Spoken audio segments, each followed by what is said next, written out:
advices and few tricks which I followed when I was preparing for NORCET exam. Okay. करता हूँ या करती हूँ, ठीक है। अभी आज ही आप मुझसे प्रॉमिस करो कि आप अपना सेल्फ लास्ट में क्या करना है, MR mean multiple revision.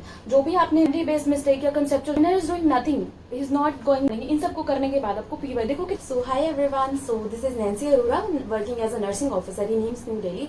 So I have been making videos about NORCET and other competitive exam since my result came out last year.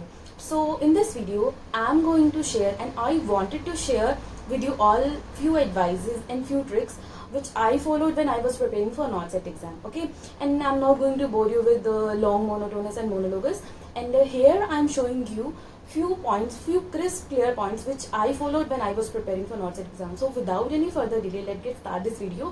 So here I am to reassure you that whether you are or any part of your preparation, like either you are a beginner, either you are a beginner or experienced, it doesn't matter, you are doing much better in your own way. So यहाँ पे हम बात करते हैं beginners की, like कुछ होते हैं लाइक जिन्होंने अभी कॉलेज पास आउट किया है, ठीक है। देखो NORCET को क्लियर करने में मिनिमम 6 मंथ लग जाता है, क्योंकि देखो MSN को ही कंप्लीट करने में हमें 1 मंथ लग जाता है। But it's up to you, up to your level of knowledge कि आप कितनी जल्दी किसी एग्जाम को क्रैक कर सकते हो, क्योंकि देखो वो तुम्हारी एबिलिटी पे, तुम्हारे नॉलेज पे डिपेंड करता है, ठीक है, तुम कितनी जल्दी चीज़ों को ग्रैस्प करते हो। सो यहाँ पे मैं कंसिडर करूँगी, I will consider you like you have done with your coaching part and you have done with your main notes, and I hope you have made that LMR notes which I already shared my previous video. LMR is up to you, it's your personal choice कि अगर आपको last में revision के लिए कुछ चाहिए, मतलब just go through के लिए, तो आप बना सकते हो, बट मैंने बनाया था, that's why I am sharing with you all, ठीक है। सो यहाँ पे हम बात कर ली हमने एस्पायरेंट्स की, ठीक है। अब मैं यहाँ पे कंसिडर कर रही हूँ आपके पास प्रॉपर नोट्स हैं, ठीक है। तो अब हम यहाँ पे बात करते हैं रियलिस्टिक टारगेट्स की। टारगेट्स वो बनाने हैं जो अचीवेबल हो, लाइक ऐसे नहीं बनाना कि हाँ मैं 10 डेज में सारा सिलेबस कवर कर लूँगी, ऐसा नहीं होता, ठीक है। रियलिस्टिक टारगेट, अचीवेबल टारगेट्स होने चाहिए कि इतने इतने दिन में हम इसको कवर कर सकते हैं। ऐसा नहीं करना कि एक दिन बहुत ज़्यादा पढ़ रहे हैं, एक दिन बिल्कुल नहीं पढ़ रहे हैं, ठीक है। तो टारगेट्स अचीवेबल होने चाहिए। नेक्स्ट हम बात करते हैं यस टारगेट्स में आपको लास्ट में डेज को स्प्लिट करके, डिवाइड करके I will share with you all कि कितने कितने दिनों में कितने कितने सिलेबस को खत्म करना है, कितनी जल्दी सब्जेक्ट्स को, मेजर चंक्स को खत्म करना है, ताकि माइनर वंस को भी हम टाइम दे पाए। 2-3 दिन तो माइनर सब्जेक्ट्स को भी लास्ट में देने पड़ेंगे ना। सो उसके लिए भी मैं आपको शेयर करूंगी PYQ and LMR। PYQ previous year question paper and LMR last में रिवीजन भी मैं आपको लास्ट में वीडियो में बताऊंगी कि डेज को जब हम स्प्लिट करेंगे, डिवाइड करेंगे, तो उन दिनों में कैसे कैसे हमें PYQ किन किन दिनों में करने चाहिए, जो मैंने भी किए थे। ओनली MR मल्टीपल रिवीजन, हमें हमेशा जहाँ से भी, जिस भी सोर्स को आपने फॉलो किया, जिस भी कोचिंग को आपने फॉलो किया है, उस पर ट्रस्ट करना है, एक सिंगल सोर्स से पढ़ना है। ऐसा नहीं करना कि वही प्री क्लैम्स आपने एक टीचर से पढ़ लिया गायनी का, वही आप दूसरे टीचर से यूट्यूब पे कहीं और पढ़ रहे हो। मल्टीपल टीचर्स के पास नहीं जाना, एक रिसोर्स के पास रहो, क्योंकि इतना ज़्यादा टाइम हमारे पास नहीं होता है, ठीक है। एंड अपना फोकस बना के रखना है चीज़ों को लेके, जगह जगह नहीं भटकना होता जब प्रिपेयर करते किस एग्जाम के लिए। सो एक्सक्लूजन स्किल्स, सबसे पहले हम यहाँ पे बात कर लेते हैं मिस्टेक्स के बारे में, जो हम मतलब मोस्ट कॉमन हम करते ही करते हैं। मिस्टेक्स ना देखो 3 तरह की होती हैं, एक होती है कंसेप्चुअल मिस्टेक, एक होती है मेमोरी बेस्ड, एक होती है फैक्चुअल। सो कंसेप्चुअल मिस्टेक क्या होती है, देखो कंसेप्चुअल मिस्टेक्स होती है लाइक हम एक्साइटमेंट में क्वेश्चन उसने पूछा, एक्सेप्ट, ठीक है, और ट्रू फॉल्स पूछा, कोई स्पेसिफिक पूछा, मोस्ट कॉमन पूछा, वहाँ पे हमने एक्साइटमेंट में क्वेश्चन नहीं पढ़ा, हमने फटाफट से उसका आंसर ऑप्शन देखा और टिक कर दिया, वहाँ पे हमारे कंसेप्ट गलत हो गए, ठीक है। Actual mistakes, so these mistakes are not affordable. See इन मिस्टेक्स में क्या होता है, लाइक हमारे कंसेप्ट वीक होते हैं, ठीक है, तो हम किसी भी क्वेश्चन को एक्साइटमेंट में कुछ भी आंसर कर देते हैं। तो memory based and factual mistakes कौन सी होती है, फैक्चुअल मिस्टेक लाइक फैक्चुअल कुछ कॉन्सेप्ट ऐसे होते हैं like these scenario will be same for all the aspirants या all the student who are appearing for NORCET, ठीक है।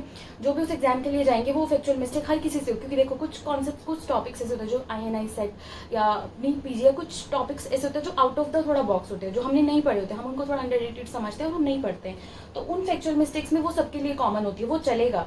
बट मेमोरी बेस्ड मिस्टेक या कंसेप्चुअल, जो आप कंसेप्ट आपको आते हुए भी आप गलत कर रहे हो, ठीक है, मेमोरी बेस्ड जो आपके मतलब जो आपने इतने ज्यादा लाइक, मैं एक क्वेश्चन पूछ लेती हूँ, अभी मैंने अपने लाइक टेलीग्राम चैनल में शेयर किया था एक question, like most common, like मैंने पूछा मोस्ट कॉमन, यहाँ पे मैंने पूछा मोस्ट स्पेसिफिक सिम्टम पूछा मैंने कैंसर ऑफ सर्विक्स का। मैंने 2 ऑप्शन दिए थे उसमें अपने टेलीग्राम चैनल पे, post coital bleed and irregular bleed. तो बच्चों ने यहाँ पे क्या आंसर किया, मोस्ट कॉमन मैंने उनसे पूछा था, तो उन्होंने पोस्ट कॉइटल ब्लीड कर दिया, मोस्ट स्पेसिफिक पूछा तो इरेगुलर ब्लीड कर दिया।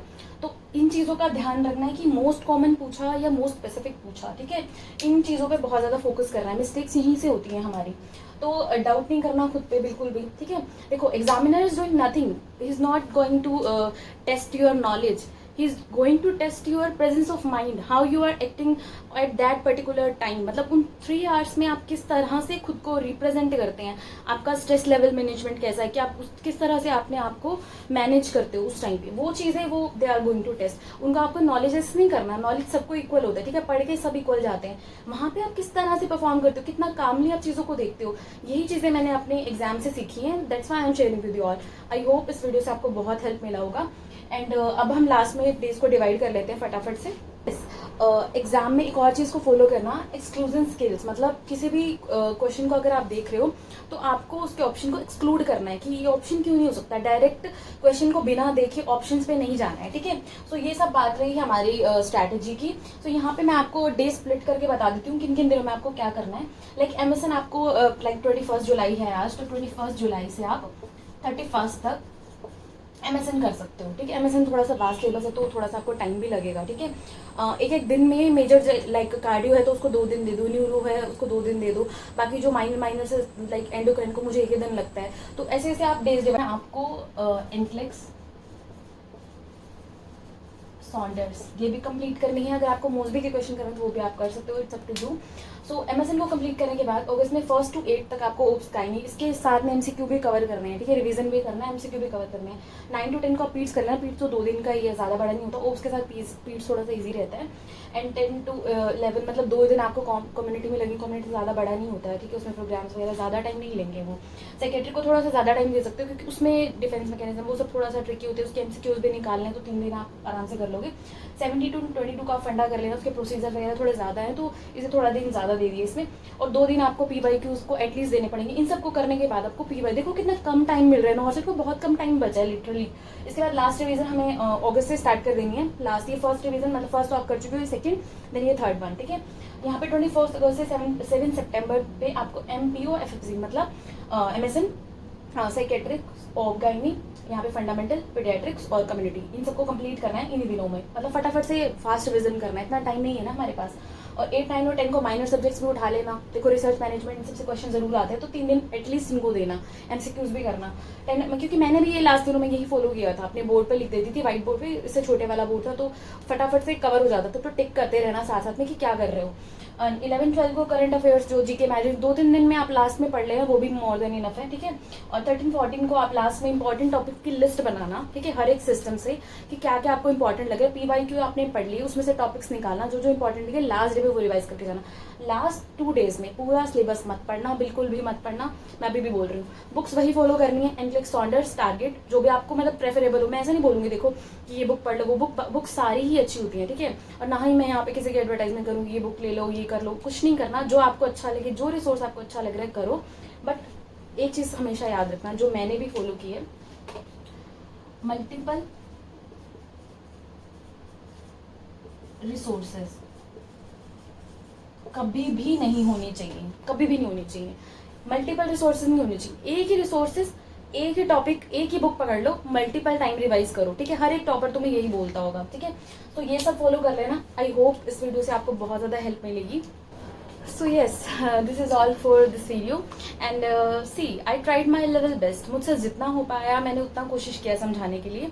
एंड येस, इन चीज़ों का, कुछ चीज़ों का ध्यान रखना while you are preparing for NET SET. See, multiple resources पे नहीं जाना, कभी भी नहीं जाना। मल्टीपल यूट्यूब चैनल्स को फॉलो नहीं करना, अपना टाइम बिल्कुल वेस्ट नहीं करना है। क्योंकि देखो अभी इन सब सब्जेक्ट्स के लिए टाइम कितना कम मिल रहा है, एमएसएन के लिए सिर्फ 10 दिन मिल रहे हैं, ठीक है। बाकी सब्जेक्ट्स के लिए देखो कितना कम, सेकेंड डिवीजन के लिए टाइम ही नहीं है, ये देखो तुम। तो टाइम बिल्कुल बहुत ज़्यादा कम रह गया है। तो जितना हो सके अपने टाइम को बचाओ। इंस्टाग्राम, टेलीग्राम की सब वेट कर सकते हैं बट ये टाइम फिर से वेट नहीं करेगा। नर्सिंग ऑफिसर का वो टेक तुम्हारे लिए वेट नहीं करेगा, ठीक है।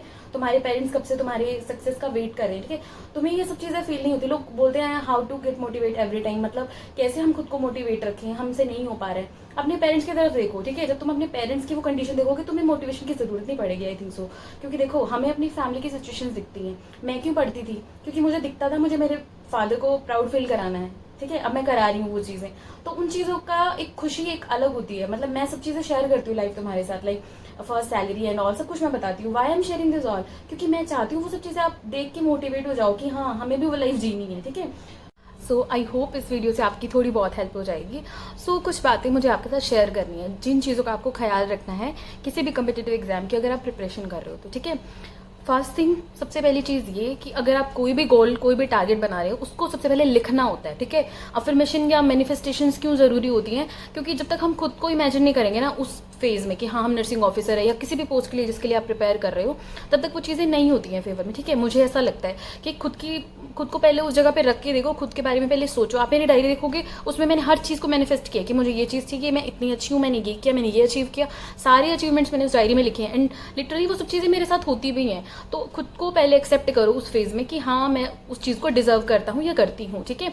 अभी आज ही आप मुझसे प्रॉमिस करो कि आप अपना सेल्फ नोट लिखोगे कि आप अपने पेरेंट्स को प्राउड फील कराओगे, इतनी अच्छी रैंक लोगे या आपने बहुत अच्छी मेहनत की है अब तक, अपने बारे में कुछ अच्छा लिखो और प्रॉमिस करो कि जब भी रिजल्ट आएगा देन 2 to 3 मंथ जब भी आपका एग्जाम खत्म हो जाएगा, रिजल्ट आएगा, तब आप मुझे कमेंट सेक्शन में आके फिर से बताओगे कि इन चीज़ों का कितना ज़्यादा फर्क पड़ता है आपकी ज़िंदगी में, ठीक है। एंड सेकेंड थिंग, देखो किसी भी एग्जाम के लिए आप प्रिपेयर कर रहे हो, ठीक है। कुछ टारगेट ऐसे होते हैं कि कभी कभी हमारा सेम लेवल ऑफ एनर्जी नहीं होता है, ठीक है। कभी कभी हम उस टारगेट को पूरा कर लेते हैं, कभी कभी नहीं कर पाते हैं, ठीक है। तो छोटे छोटे टारगेट्स बनाने हैं, जब उनको आप अचीव कर लेते हो तो खुद को रिवॉर्ड देना है कि हाँ मैंने कंप्लीट किया। तुम देखोगे खुद से तुम्हारे में कॉन्फिडेंस आएगा जब तुम एक छोटा सा टारगेट बना रहे हो। आज तुमने सोचा मैं 5 टॉपिक करूंगा, ठीक है। कभी भी ऐसा मत सोचना मुझे पूरी एमएसएन कंप्लीट करनी है एक दिन में, ऐसे टारगेट्स नहीं बनाने, ठीक है। तो अगर तुम किसी 5 टॉपिक को डेली कंप्लीट कर रहे हो तुम देखना तुम्हें खुद एक कॉन्फिडेंस आएगा कि यार मैं तो कुछ कर रहा हूँ, ये कर रही हूँ। और लास्ट के दिनों में जब भी देखोगे आपके नॉर्सेट को 10-15 दिन बाकी हैं, इंपॉर्टेंट टॉपिक्स की लिस्ट बनानी है, सिर्फ वही टॉपिक्स करने, ठीक है। लिमिटेड सोर्स रखना है अपना, ज़्यादा बुक्स नहीं उठानी इन टाइम पे बिल्कुल भी। अभी जो एमसीक्यू प्रैक्टिस करनी है, अभी जितने टेस्ट सीरीज लगाने हैं, अभी जो करना है आप कर सकते हो, ठीक है। जितने रिवीजन करने, जितने पीवाईक्यूज करना है आप कर सकते हो। नोट्स से पहले लिमिटेड चीज़ों को ही पढ़ना है, अपने मेन नोट्स भी नहीं उठाने उस टाइम पर, तो सिर्फ शॉर्ट नोट्स उठाने हैं, ठीक है। कोशिश करो जितना हो सके काम रहना है, अच्छे से एग्जाम दे के आना है। सो ट्राई करना, अपना टाइम बिल्कुल वेस्ट नहीं करना है। एक एक दिन का, एक एक मिनट का तुम्हारे पास हिसाब होना चाहिए। लाइक तुम मेरे में बोल सकते हो कि हाँ मैंने मेहनत की है और मैं वो चीज़ डिजर्व करता हूँ या करती हूँ। तो इन सब चीज़ों को फॉलो करना अगर अच्छी लगे तो। एंड अगर कोई भी प्रॉब्लम हो या you are feeling low then you can talk with me on Instagram या टेलीग्राम पे भी आप कर सकते हो। And I am always there for you and wish all the very very best. I pray कि आप सबका सिलेक्शन हो जाए जो मेहनत कर रहे हैं डेडिकेटेडली, ठीक है। सो कोशिश करना कि जो जो चीज़ें मैंने बताई हैं उनको फॉलो करना and wish all the very very best and see you in the next video. Bye bye.